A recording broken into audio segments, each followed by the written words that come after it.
The summit meeting between President Donald Trump and President Xi Jinping produced no surprises. The pomp and ceremony during the visit were as expected. The summit was more about optics than outcomes, but at its core, it was about managing superpower competition and stabilizing the world's most consequential relationship. The meeting took place after weeks of delay with an agenda that matched the range of disputes between the two global powers: trade, technology, rare earths and critical minerals, Taiwan and the Iran conflict. The race for AI dominance between the two powers remains intense. On Jan 17, 1961, Dwight D. Eisenhower sat before a television camera to deliver his farewell address as the President of the United States. Instead of a simple ceremonial goodbye, the former five-star general who had commanded Allied forces in Europe during World War II and later presided over America's Cold War security state issued a warning America, he said, had built something new: a permanent arms industry closely tied to military power, scientific research, political influence and state spending. His fear was not the production of weapons alone, but the creation of a permanent economy in which war became a source of contracts, influence, research budgets and political power.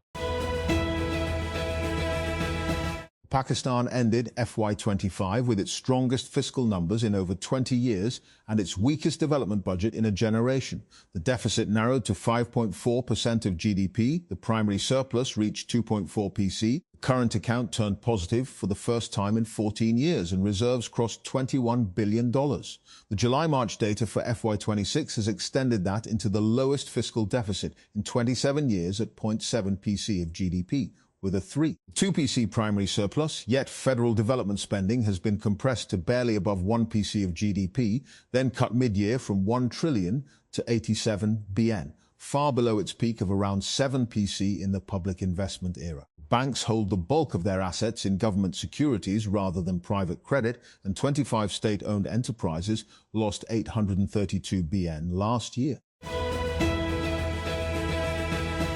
China will buy at least $17 BN worth of agricultural goods from the United States annually following US President Donald Trump and Chinese leader Xi Jinping's summit in Beijing. The White House has said China will make the purchases through 2028, with the 2026 target applying to the remainder of the year on a proportionate basis, according to a fact sheet released on Sunday. Provincial revenue mobilisation has risen significantly by April 2026, despite economic headwinds compounded by the spillover effects of the Iran-Israel-US conflict. Collection appears on track to meet full-year targets, signalling a gradual break from past inertia. Lee and subnational tax authorities are gaining traction through the use of new digital data tools, targeted enforcement, risk-based compliance, expansion of the tax base via field surveys, and improved audit and assessment mechanisms. Insiders from PPP and PMLN do not rule out possibility of major constitutional changes in the days to come. Curriculum, population welfare, mines and minerals may return to centre when. Asked recently whether a possible 28th Amendment was in the offing, PPP leader Bilawal Bhutto Zardari feigned ignorance, saying that his party had not been conveyed any such proposal from the ruling PMLN. Pakistan's banking industry continues to face mounting stress from bad loans, with non-performing loans, NPLs, rising to nearly 980 billion by the end of 2025. This has intensified concerns that structural weaknesses in the loan recovery framework and weak enforcement mechanisms are obstructing NPL resolution and discouraging credit expansion to underserved sectors such as agriculture, housing and small and medium enterprises, SMEs. State bank data shows commercial banks account for the overwhelming share of bad loans, with NPLs reaching 943 VBN, while specialized banks contributed 21 BN and development finance institutions another Rs 16 BN. Although the overall infection ratio improved to 6.1% from 6.6 PC because of higher lending growth, total stock of bad loans still increased from 947.8 BN in September to 964 BN in December. Abuja, Nigeria, the killing of Abu Bilal al-Manuki, the second in command of ISIL, by United States and Nigerian forces marks a notable achievement for counter-terrorism. Yet for analysts observing the Lake Chad Basin, it highlights how persistent and complex insecurity in the region has become. All Minuki, a Nigerian national from Borno State, that was operating out of a compound near Lake Chad at the centre of one of the world's most active armed group theatres. The line is crackly, but the voice of Merab Abdolazadeh is clear. And given the circumstances, surprisingly steady. He's on death row in western Iran. He speaks quickly, as if time is running out, and his message is desperate. The United Arab Emirates said a drone strike had triggered a fire near its nuclear power station on Sunday, calling the incident a dangerous escalation. Officials are investigating the source of the strike. The country's defense ministry said 3 drones had entered the UAE from the western border direction. US President Donald Trump has warned Iran the clock is ticking as talks to bring the war to an end have stalled. They better get moving fast or there won't be anything left of them, he wrote on his Truth social platform. Time is of the essence. For the past 3 decades, China has been a nation of homeowners, supercharging the world's second largest economy and fulfilling the dreams of millions. Since the decline and eventual end of a welfare housing policy in the 1990s, government planning has coalesced with deep-seated cultural norms to create a level of private ownership unfathomable in the West.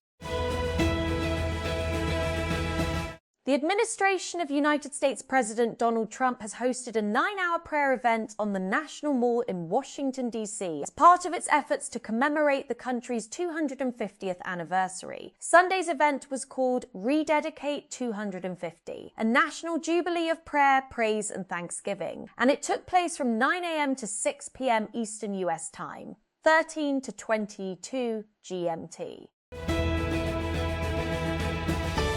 A series of Israeli air attacks on southern and eastern Lebanon has killed at least 5 people and injured more than a dozen, according to the health ministry. Despite Israel agreeing to a ceasefire extension with Hezbollah, the attacks on Sunday included the municipalities of Tyre Felseh, Tyre Deba, Az Zuriya and Jebchit. United States President Donald Trump has reiterated his threats against Iran as negotiations to end the conflict between the 2 countries continue to flounder. In a Sunday morning post on his platform Truth Social, Trump warned that time was running short before a fresh wave of US military action might be launched. Privacy will be a major theme when Apple unveils a new version of Siri at the Worldwide Developers Conference in June, according to Bloomberg's Mark Gurman. The Siri relaunch is widely seen as Apple's big chance to re-establish its relevance in artificial intelligence. As part of that effort, company executives will argue that they're taking a more privacy-friendly approach than most other AI companies, Gurman said. The government in the Mexican state of Puebla has confirmed the deaths of 10 people in an early morning shooting in the city of Tehuitzingo. On Sunday, the state government identified the victims as 6 men, 3 women and a minor, though no names were offered. It's a global health crisis, not a pandemic, but the World Health Organization is warning that the Ebola outbreak in the Democratic Republic of the Congo and neighboring Uganda could be much larger than what has been detected so far. Lawyers for Elon Musk and OpenAI made their closing arguments this week, and now it's up to jurors to decide whether OpenAI did anything wrong as it's transformed into a slightly more for-profit organisation. But as Kirsten Korosek, Sean O'Kane, and I noted on the latest episode of TechCrunch's Equity podcast, a big theme in the trial's final days was whether OpenAI CEO Sam Altman is trustworthy. For example, Musk's attorney, Steve Molo, grilled Altman about whether statements he'd made during congressional testimony were truthful. Peruvian election authorities have confirmed that right-wing candidate Keiko Fujimori will face off against the left-wing Congress member Roberto Sanchez in the country's presidential runoff. Following a chaotic first round of voting, Peru's National Jury of Election on Sunday confirmed the results of the 17% of the vote, with Fujimori taking first place with 17% of the vote. She was followed by Sanchez with 12%. Quetta. The Balochistan government on Sunday imposed Section 144 across the province for a month. In a notification available with Dawn, the provincial government imposed a complete ban on gatherings of 5 or more than 5 persons, including sit-ins, processions or rallies throughout the province for 30 days, effective immediately. Prime Minister Shehbaz Sharif has termed Pakistan's emergence as a key mediator between the US and Iran as a shining moment in our history, crediting the political military partnership for the change in the country's image internationally. The Premier made these remarks during an interview with the Sunday Times as Islamabad remained engaged in efforts for de-escalation between the US and Iran. Italy's Prime Minister Giorgia Meloni and President Sergio Mattarella have visited victims of car ramming and stabbing attacks on the main shopping street of the northern city of Modena at about 4:30 p.m. local time, 14:30 GMT on Saturday. A 31-year-old man identified as Salim El Kudri drove at high speed through the city centre, hitting more than a dozen people. A prosecutor in France has revealed that about 10 new suspected victims have come forward in the European country's probe into the network of late US sex offender Jeffrey Epstein. Speaking with the RTL broadcaster, Paris public prosecutor Laura Beckwach said on Sunday that about 20 suspected victims had made themselves known after she, in February, urged potential victims to speak up. Pakistan expressed on Sunday utmost satisfaction over a supplemental award by the Permanent Court of Arbitration, PCA, that it said affirmed Islamabad's position of the Indus Waters Treaty, placing substantive limits on India's water control capability on Indus River system's western rivers. The decision pertained to maximum pondage, a technical term for the maximum volume of water that could be stored in a reservoir. In Indus Waters Treaty proceedings arising from design disputes concerning the Ratley hydroelectric plant and the Kishanganga hydroelectric project in occupied Kashmir, a statement issued by the Pakistan government said. Israeli attacks across the Gaza Strip have killed at least 5 Palestinians, including 3 in Deir el-Balah and others in Khan Yunis and Beit Lahia. Sunday's attack on the central city of Deir el-Balah targeted a community kitchen, and all 3 victims were charity workers, according to Al Jazeera's Hind Qudri, reporting from Gaza City. Commencement season has come around again. And this year, at least a couple speakers have discovered that it's tough to get graduating students excited about a future shaped by artificial intelligence. Last week, Gloria Kuhlfield, an executive at real estate firm Tavistock Development Company, gave a speech at the University of Central Florida, acknowledging that we're living in a time of profound change, which can be both exciting and daunting.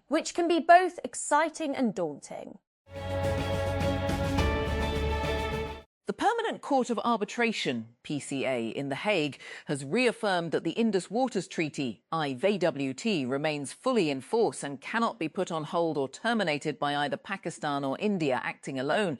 In its latest decision, the tribunal upheld its earlier findings on the treaty's validity, stressing that the legal regime governing the Indus River system continues to apply to both countries.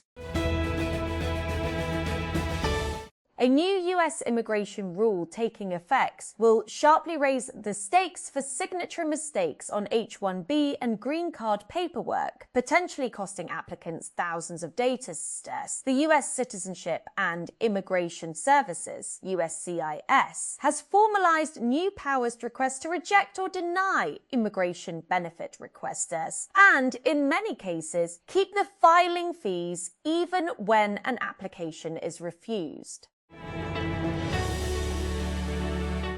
The District Administration of Islamabad has enforced fixed entry fees at all cattle markets ahead of Eid al-Adha, setting the rate at 4,000 for large animals and 3,000 for small animals. Officials said strict action is being taken against anyone traders more than the approved amount, while one person has already been arrested for overcharging a livestock seller.